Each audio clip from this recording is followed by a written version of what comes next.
ಯಾವ ಮಾತಾಡ ನಿಂತು ಮಾತಾಡು, ನಿಂದ ಭಾಳ ಹರ್ಕತ್ತಾಗ್ಯದ, ಮಾತಾಡ. ಎಲ್ರು ಶಣ್ರಪ್ಪ ಶರಣ.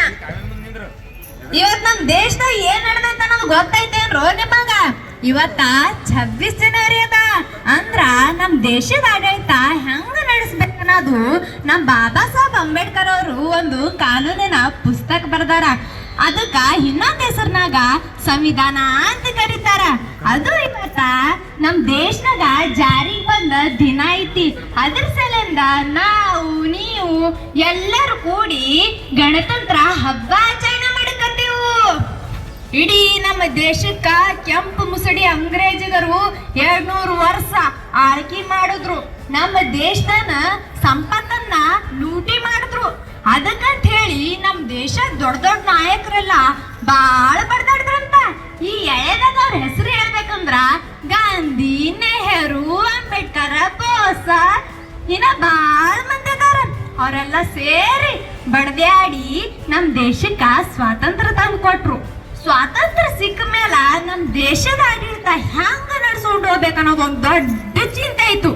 ಅವಾಗ ನಮ್ಮ ದೇಶದ ನಾಯಕರು ಕೂತ್ಕೊಂಡು ಸಭಾ ಸೇರಿ ನಮ್ಮ ದೇಶಕ್ಕ ಎಂತ ಸಂವಿಧಾನ ಬೇಕಾಗೇನದು ಚರ್ಚೆ ಮಾಡಿ ಅದು ಬರ್ಯಾಕ ನಮ್ ಬಾಬಾ ಸಾಹೇಬ್ ಅಂಬೇಡ್ಕರ್ ಅವ್ರಿಗೆ ಒಪ್ಸಿದ್ರು.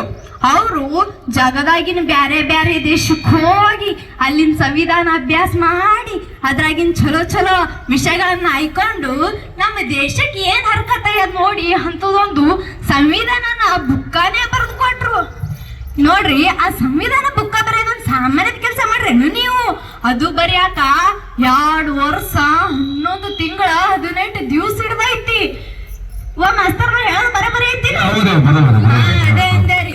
ಅದಕ್ಕ ಮುಂದ 1950 26 ಜನವರಿಗೆ ನಮ್ಮ ದೇಶದಾಗ ಚಲಾವಣೆಗೆ ತಂದ್ರು. ಅವತ್ತಿನಿಂದ ಇವತ್ತಿನ ತನ ನಾವು ನೀವು ವರ್ಷ ವರ್ಷ ಧೂಮ್ಧಾಮಾಗ ಹಬ್ಬ ಆಚರಣೆ ಮಾಡಕತ್ತೀವಿ. ನೋಡ್ರಿ, ಬರೀ ಹಬ್ಬ ಆಚರಣೆ ಮಾಡಿದ್ರೆ ಆಗಲ್ಲ, ಅದನ್ನ ಚಂದಾಗಿ ಕಾಪಾಡ್ಕೊಂಡು ಹೋಗೋದು ನಮ್ಮ ಧರ್ಮ ಆಗೈತಿ. ಅದು ಚಲೋ ಇದ್ರ ನಾವು ನೀವು ಚಲೋ ಇರ್ತೀವಿ ಅಂತ ಹೇಳ್ಕೊತ ನನಗೂ ಮಾತಾಡಕ್ಕೆ ಸ್ವಲ್ಪ ಯಾಳೆ ಕೊಟ್ಟಿದ್ದ ನಿಮಗ ಮತ್ತ ನಮ್ಮ ಮಾಸ್ತರ್ಗಳಿಗೆ ಮತ್ತೊಮ್ಮೆ ಶರಣಾರ್ಥ ಹೇಳ್ಕೊತ ನಾನು ಮಾತು ಮುಗಿಸ್ತೀನಿ. ಜೈ ಹಿಂದ್.